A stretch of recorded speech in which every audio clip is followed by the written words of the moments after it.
Na aula de hoje estudaremos as muitas maneiras de Deus revelar a sua sabedoria. Discorreremos acerca da diversidade e da operacionalidade dos dons espirituais. E, por fim, destacaremos a importância do fruto do Espírito. Vamos juntos aprender a palavra de Deus.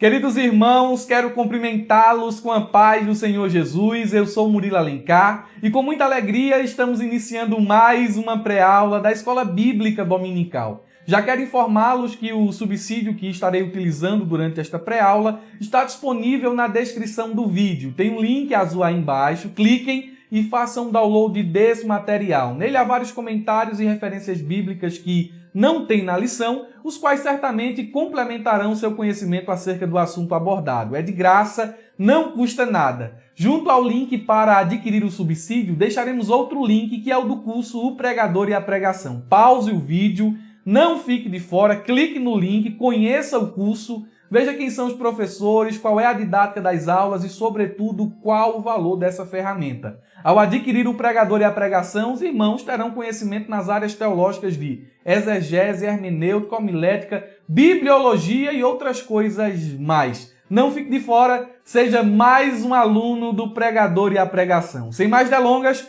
vamos à nossa pré-aula de hoje, última lição desse trimestre, lição de número 13, será ministrada no dia 27 de junho de 2021 e o assunto é a multiforme sabedoria de Deus. Eu já gostaria de começar tecendo alguns comentários sobre o título da lição. O que significa a expressão multiforme?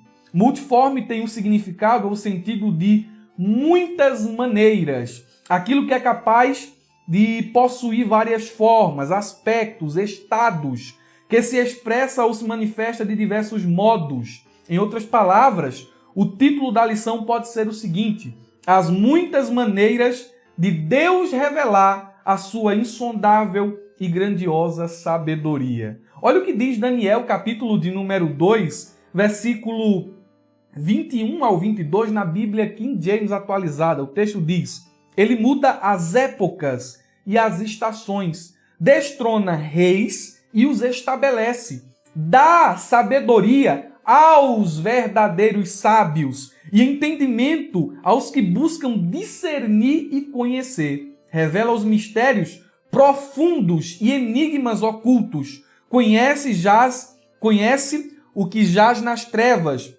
e a luz habita nele em todo o seu esplendor.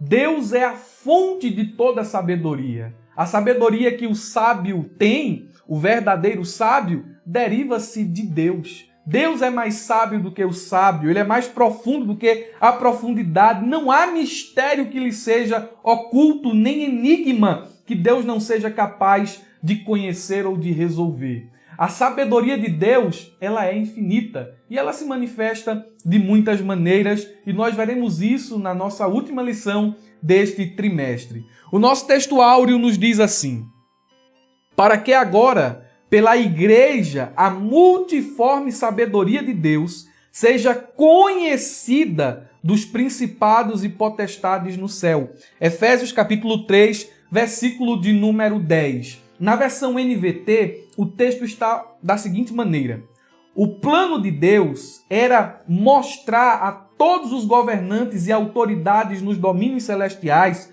por meio da igreja, veja, a igreja é o veículo, por meio da igreja, as muitas formas da sabedoria divina. Veja que na NVT o texto ele já está mais palatável, não diz multiforme, né? As muitas formas da sabedoria divina.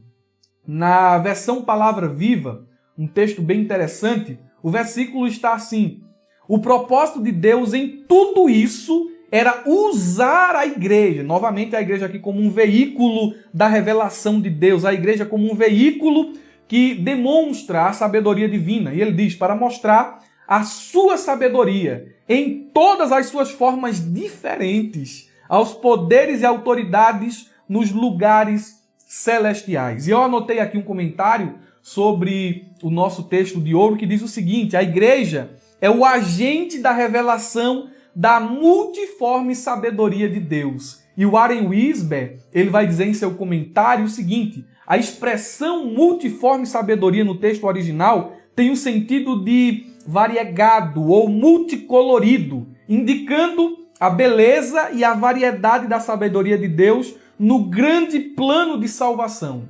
Quando essa expressão multiforme aparece no texto áureo aqui, ela tem um sentido de beleza, ela tem um sentido também de variedade. Então aqui nós conseguimos enxergar, dentro daquilo que Paulo está escrevendo, que a sabedoria de Deus ela é bela, ela é variada. E essa sabedoria aprove Deus revelar aos homens, aleluia, e aos anjos, aos seres celestiais, por meio da igreja. E olha só, a expressão principados e potestades no céu, que aparece na corrigida versão da nossa lição, ela é entendida por muitos comentaristas, eu consultei alguns, e todos eles são unânimes em dizer que aqui, principados e potestades são os seres angelicais, tanto os anjos de Deus como os anjos caídos. E desse modo, a sabedoria de Deus, por meio do plano da salvação,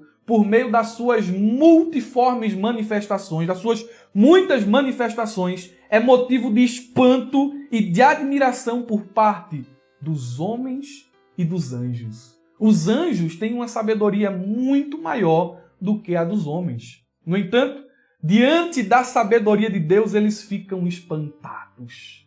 Diante da revelação da onisciência, do conhecimento, eles ficam, dentro da minha expressão humana, eles ficam boquiabertos. Eles ficam com uma expressão de surpresa. Eles aprendem por meio dos atos de Deus na história. E quando os anjos, os principados e potestades, olham para a igreja, para o mistério que é a igreja, Paulo vai dizer o seguinte: eles aprendem. Eles têm conhecimento de que Deus é grande e todo sábio. Dentro da nossa verdade prática, o comentarista da lição traz o seguinte: a multiforme sabedoria de Deus vai além da compreensão humana e é demonstrada ao mundo pela Igreja de Cristo. A sabedoria de Deus está para além daquilo que o homem pode compreender. Deus, ele é muito mais sábio do que aquilo que nós podemos assimilar. A sabedoria de Deus está a anos-luz de distância, infinitamente distante da sabedoria do homem mais inteligente da Terra. Veja que essa sabedoria de Deus, ela não pode ser comparada com a sabedoria de nenhum outro ser, seja no céu ou seja na terra. Essa sabedoria também não pode ser medida por um teste de QI. O homem que já pisou pela face da terra e teve o maior QI da história, podemos aqui dizer que foi Salomão, o homem, Salomão, a sua sabedoria era oriunda da fonte, era oriunda de Deus. Deus é quem dá sabedoria aos sábios. E sobre isso, no Cântico da Onisciência, Paulo diz em Romanos capítulo 11, versículo 33 ao 36: quão insondáveis são os seus juízos e quão inescrutáveis os seus caminhos. Pois quem conheceu a mente do Senhor? Quem se tornou seu conselheiro? Quem primeiro lhe deu alguma coisa para que ele lhe recompense? Portanto, dele, por ele e para ele são todas as coisas. Diante dessa sabedoria insondável, aleluia, a ele seja a glória perpetuamente. Amém. Glória a Deus. O nosso Deus, ele é todo sábio. O objetivo geral da lição é justamente esse: mostrar o caráter multiforme da sabedoria divina. E para tanto, nós temos aqui 3 pontos, são as divisões elementares da nossa lição. O primeiro deles é os dons espirituais e ministeriais, bons dispenseiros dos mistérios divinos, e o último, os dons espirituais e o fruto do Espírito. Para falar sobre o primeiro tópico, eu gostaria de trazer um pouco aqui mais aprofundado sobre o conceito de sabedoria. E quando eu falo de conceito de sabedoria, eu quero relacionar a sabedoria, o conceito de sabedoria, à sabedoria de Deus. Nós entendemos que a sabedoria e o conhecimento são 2 componentes da onisciência de Deus. A onisciência é a qualidade singular daquele que tem pleno, absoluto e infinito conhecimento de todas as coisas. E acerca da sabedoria e do conhecimento de Deus, nós podemos afirmar o seguinte, é assim mesmo, não dá tempo de respirar não. Pega papel e caneta, vai escrevendo, vai pausando para dar tempo a anotar tudo aí, viu? Se não está anotando, se não está arriscando, baixa o subsídio. Sobre o conhecimento e a sabedoria de Deus, nós podemos afirmar. Deus conhece instantaneamente, isto é, ao mesmo tempo, aleluia, todo o pensamento e todos os pensamentos, todo o espírito e todos os espíritos. Ele conhece toda a criação e todas as criaturas, toda a pluralidade e todas as pluralidades, toda a lei e todas as leis, todas as relações, todas as causas, todos os mistérios, todos os enigmas, todos os sentimentos, todos os desejos, todos os segredos ocultos, todos os principados e potestades, todas as personalidades, todas as coisas visíveis e invisíveis no céu e na terra, ação, espaço, tempo, vida, morte, bem, mal, céu e inferno. Ele conhece instantaneamente tudo ao mesmo tempo, sem fazer esforço algum. Ele simplesmente sabe. É disso aqui que nós estamos falando. Sabedoria de Deus. Não é sabedoria humana que é rasa, que é supérflua e muitas vezes superficial. Nós estamos falando da sabedoria de Deus. E dentro destas definições nós podemos aqui depreender o seguinte: Deus nunca imagina como será algo, nem busca informação e nem faz pergunta. Ele sabe de tudo. O conhecimento de Deus, ele é absoluto. E Deus conhece perfeitamente todas as coisas. Olha só como isso é importante. O mesmo tanto que Deus conhece de matemática, ele conhece de português. Você está me ouvindo aí, provavelmente quem fez uma faculdade, digamos, passou aí 5, 4 anos fazendo uma faculdade de Direito. Você saiu, você conhece de lei, mas você não conhece de medicina. Você pode ter um amplo conhecimento na área de física, mas você não pode conhecer a área de letras. Com Deus é diferente. Ele conhece todas as coisas perfeitamente. Aleluia.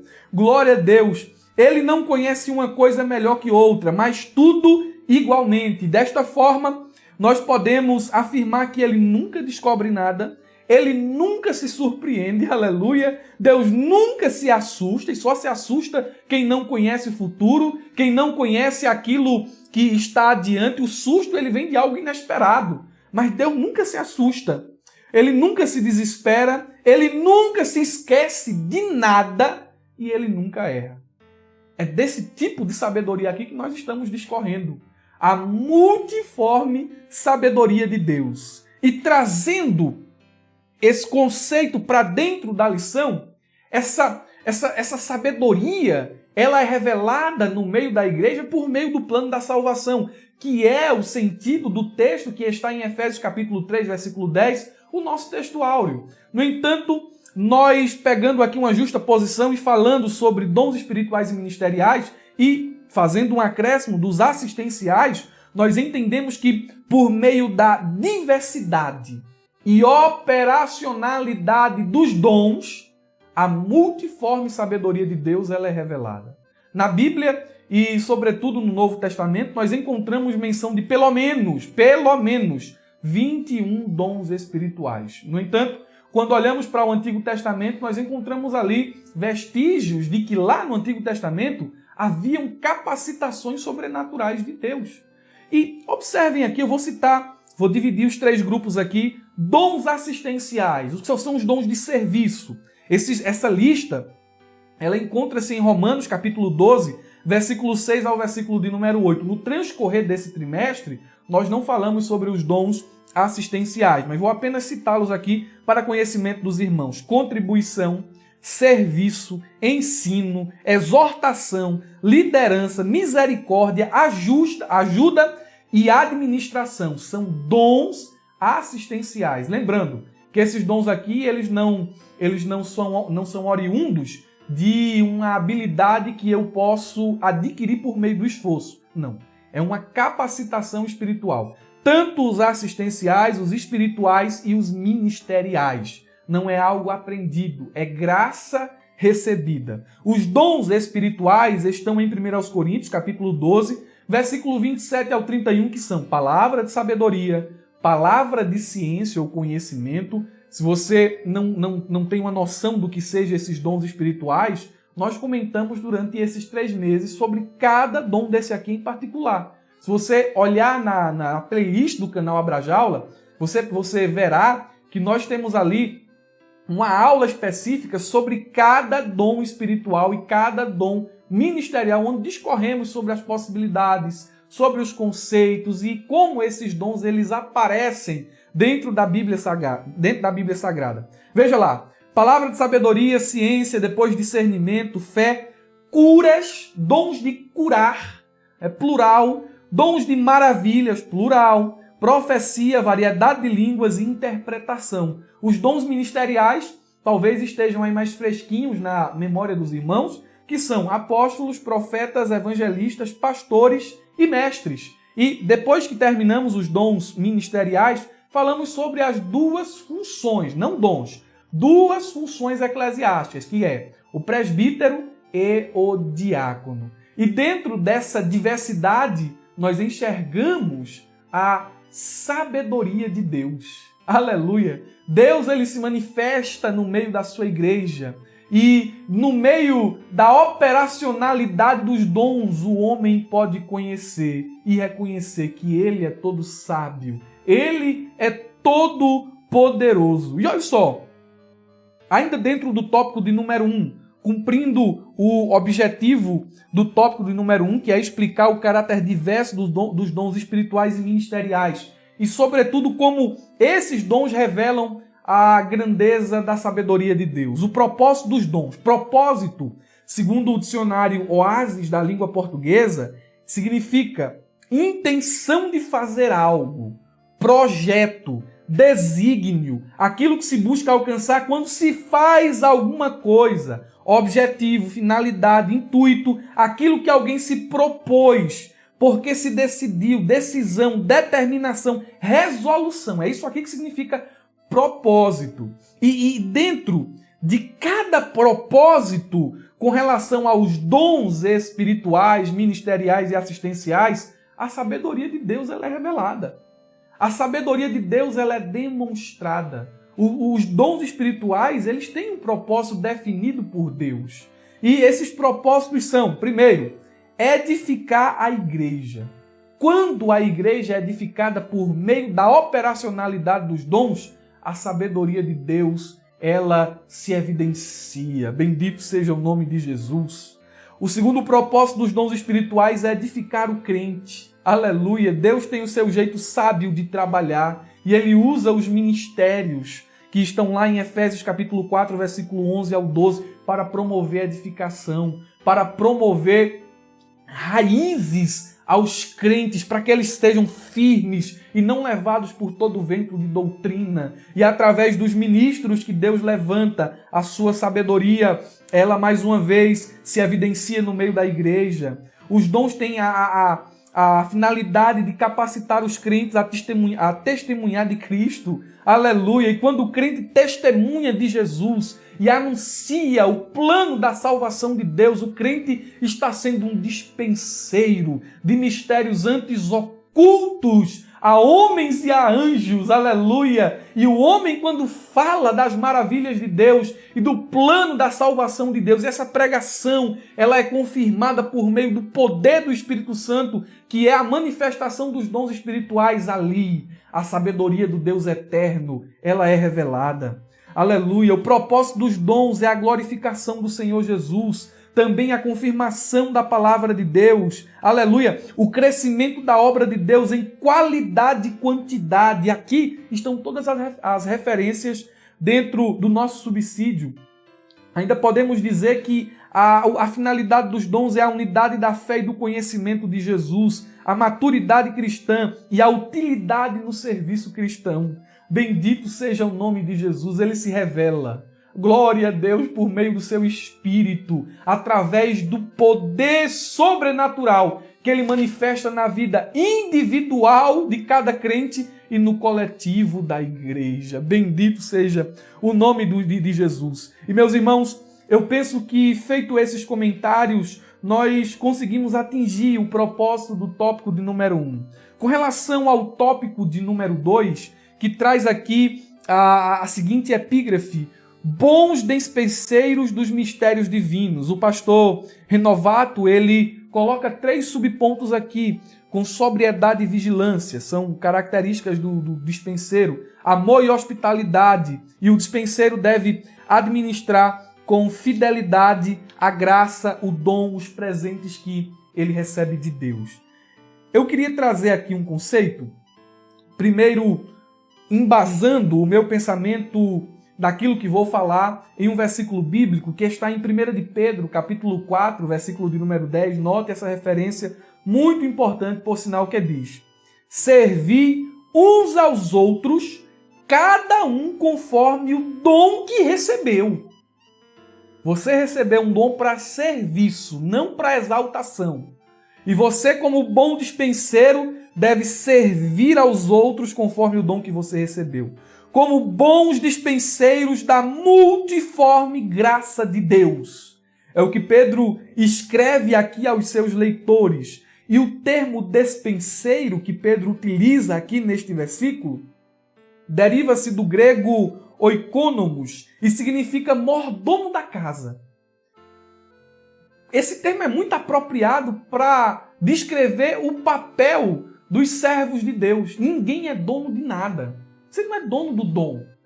Você não é dono da igreja. O dono é Ele. Aleluia. O dono é Jesus. Então, seja dom espiritual que você recebe, ou seja dom ministerial para exercer liderança dentro da igreja, saiba que nada é seu. Você é um mordomo e você será cobrado de acordo com o uso que você faz daquilo que de Deus você recebe. E nós temos aqui alguns versículos, temos alguns textos provas, mas prosseguindo dentro do nosso raciocínio, o dispenseiro ou o mordomo era alguém que administrava uma casa. Isso dentro da cultura daqueles dias. Uma casa, uma propriedade ou um negócio de outra pessoa. Assim, o dispenseiro dos mistérios divinos, ele deve conhecer, aleluia, ele deve saber aquilo que ele está gerindo. Ele deve conhecer, ele deve buscar e ele deve zelar pelos dons espirituais. E nós devemos ser úteis e eficazes no corpo de Cristo. O mordomo, o dispenseiro que faz o seu trabalho conforme a orientação divina e ao gosto de Deus, ele é alguém útil dentro do corpo de Cristo. E para se ser um bom dispenseiro, precisa-se atentar para alguns requisitos. O bom dispenseiro é alguém que tem qualidades. E que qualidades são essas? A primeira delas é fidelidade. Há várias aqui, mas eu elenquei aqui as 3 principais, ou as que considero mais importantes. E a primeira delas, sem dúvida, é fidelidade. O dispenseiro deve ser alguém fiel. Veja, o mordomo cuidava das dispensas de seu senhor, dos viveres, cuidava dos documentos importantes, das propriedades, cuidava daquilo que tinha valor. E não podia ser qualquer coisa. Porque se o mordomo fosse infiel, ele podia tirar proveito do seu senhor. Ou então ele podia fazer uso indevido daquilo que não era dele, daquilo que não pertencia a ele. Então uma qualidade de um dispenseiro de Deus é fidelidade. Deus lhe confiou os mistérios dele. Deus lhe confiou a palavra. Deus lhe confiou os dons. Deus lhe confiou as ovelhas. Aleluia. E você tem que ser fiel para cumprir a responsabilidade que Deus lhe confiou. Nada é seu, é tudo dele. Então você deve administrar com fidelidade. A Bíblia diz em 1 Coríntios, capítulo 4, versículo 12, o seguinte: ora, além disso, o que se requer dos dispenseiros é que cada um deles seja encontrado fiel. O Senhor pode olhar para você, professor de escola dominical, e ver alguém fiel? O Senhor pode olhar para você, obreiro, diácono, presbítero, pastor, que está ouvindo esta pré-aula. Você pode ser considerado alguém fiel, mas eu não sou do ministério, mas você tem responsabilidade. Você tem responsabilidade. Você tem algo que Deus lhe deu. Não, mas eu não sou nem professor, eu estou aqui assistindo a aula, eu sou aluno. Mas você tem responsabilidade. de anunciar os mistérios de Deus, de anunciar, de testemunhar de Jesus, independente de função eclesiástica. Você tem sido alguém fiel ou tem enterrado o investimento que Deus colocou nas suas mãos? O talento ali da parábola era uma quantia, era um valor. Não tem nada que a ver com aptidões, mas era um valor. O Senhor, que confiou aos servos ali talentos, confiou investimentos aos servos, esperava um retorno.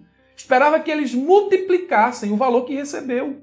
Usassem adequadamente aquilo que eles tinham, a fim de que eles ganhassem a simpatia do Senhor pela fidelidade com a qual eles administraram o dom, administraram bem o investimento que receberam do Senhor. Você tem enterrado o seu? Ou você tem multiplicado? Quando o Senhor chegar, você será achado fiel. Se você é professor na escola dominical, leve os seus alunos a essa reflexão. Você, como bom dispenseiro, aleluia, dos mistérios de Deus, tem sido fiel na administração daquilo que Deus colocou em suas mãos? Você é alguém que tem se gastado, que tem buscado multiplicar, que tem se esforçado na escola dominical, que tem se esforçado na campanha evangelizadora, que tem se esforçado no seu testemunho pessoal para ser luz no meio das trevas, ser sal no meio deste mundo perdido?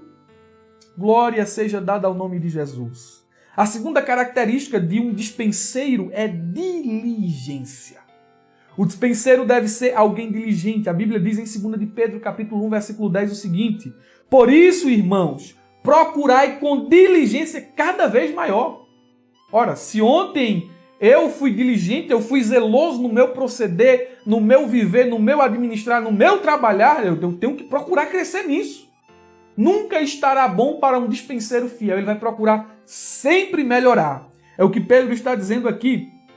Procurai com diligência cada vez maior confirmar a vossa vocação e eleição, porquanto, procedendo assim, não tropeçareis em tempo algum.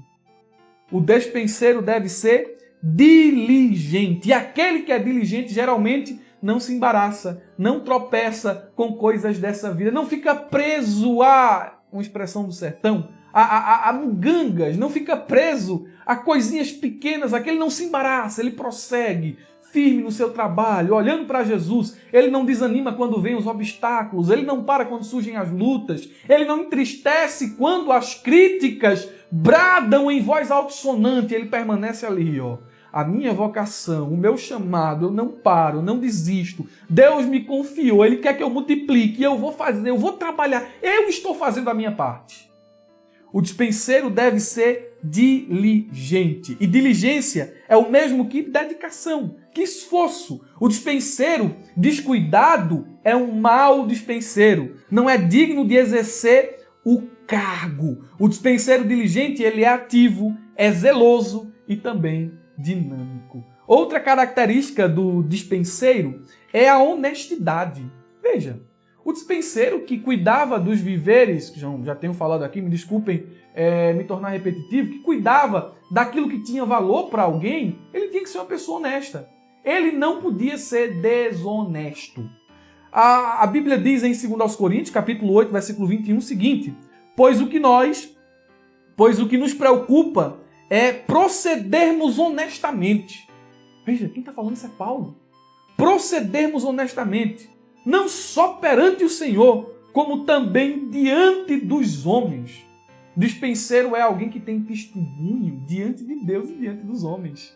É fácil ter testemunho diante dos homens. É fácil enganar as pessoas. É fácil passar um ar de fidelidade, de santidade, de boa conduta para as pessoas, mas o Senhor conhece o íntimo. Veja que até mesmo o profeta, e por mais que o profeta seja próximo de Deus, ele continua sendo um homem e se engana.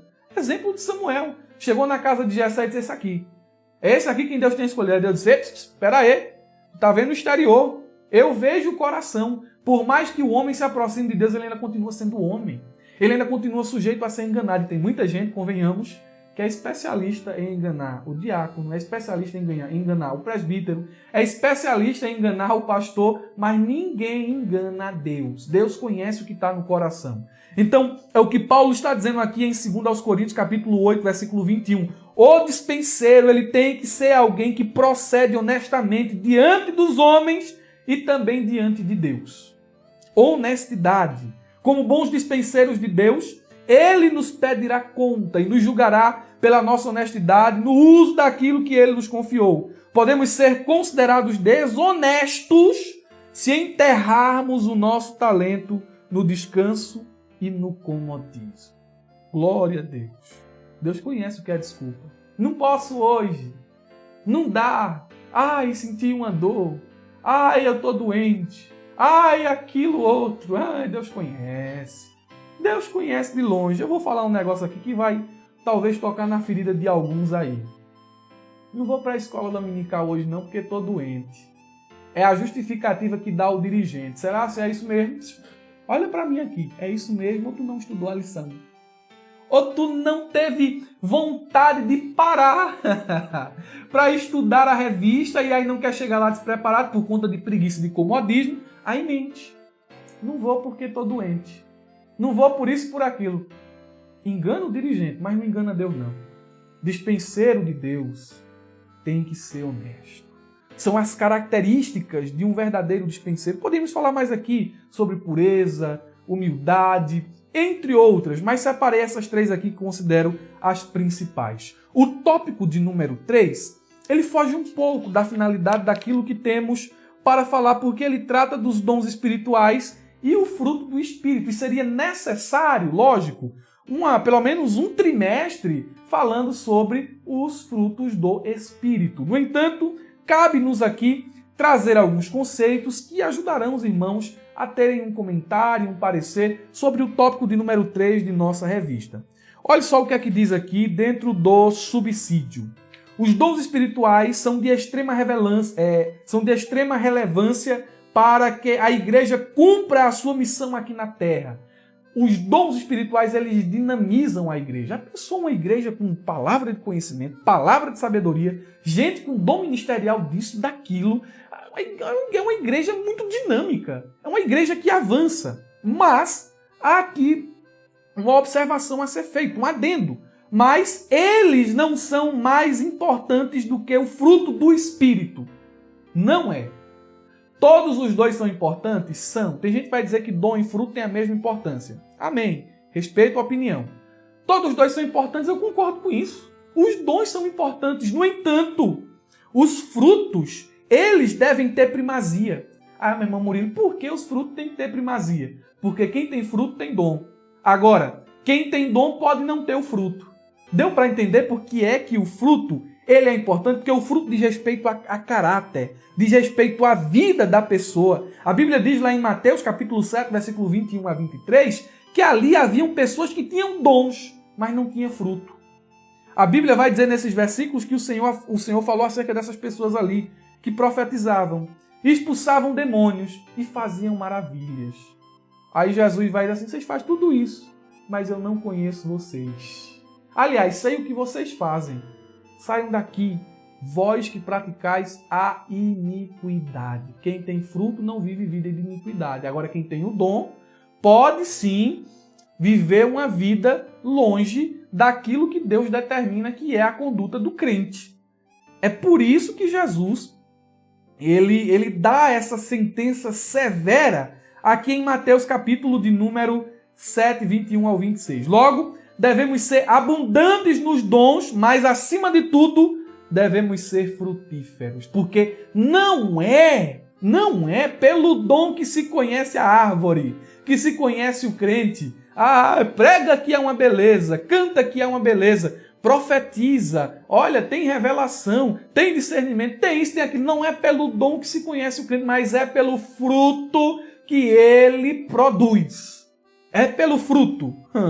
Aleluia! O que é o fruto do Espírito? E lá vai algumas definições aqui.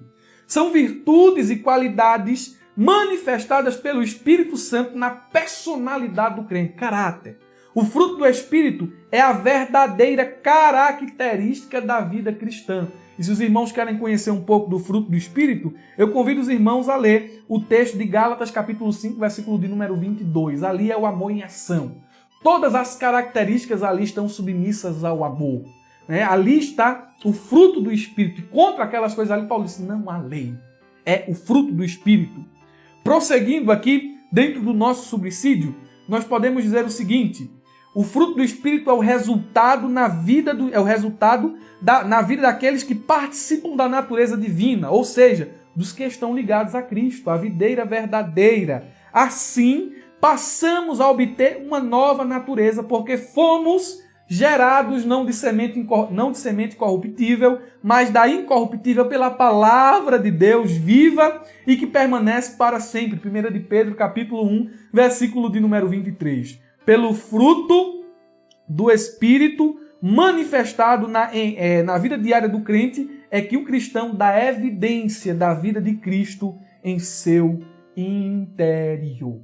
Seja por meio dos dons, seja por meio dos frutos, Deus ele manifesta no meio da sua igreja, aleluia, a sua insondável e inescrutável sabedoria. A minha oração nesta última aula do trimestre é que você continue buscando os dons. O estudo sobre dons espirituais e ministeriais está terminando aqui agora na lição de número 13.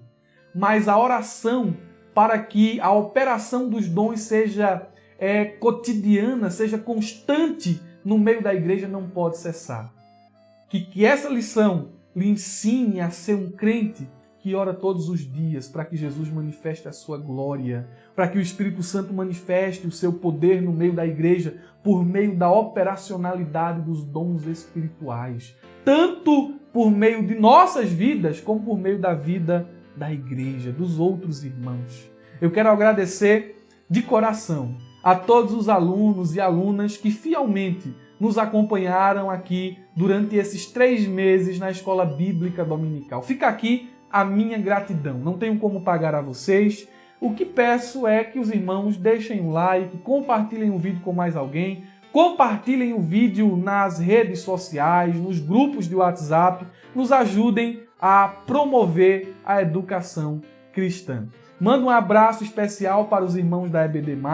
Deus abençoe todos os irmãos. Sempre faço menção, uma vez ou outra aqui, dos irmãos da EBD+, principalmente do pastor Rafael Cajá, um homem simples, um homem de Deus, um homem que ama a Escola Bíblica Dominical. Meus irmãos, um abraço a todos, no nome de Jesus. Eu espero vocês no próximo trimestre, lição comentada pelo pastor Clayton Pomerengue. Estaremos lá falando sobre os 2 livros de Reis. E em nome de Jesus, espero contribuir para a edificação dos meus amados irmãos. A paz do Senhor Jesus. Tenha uma ótima aula de Escola Bíblica Dominical e uma ótima semana. Deus abençoe você e a sua família. Amém.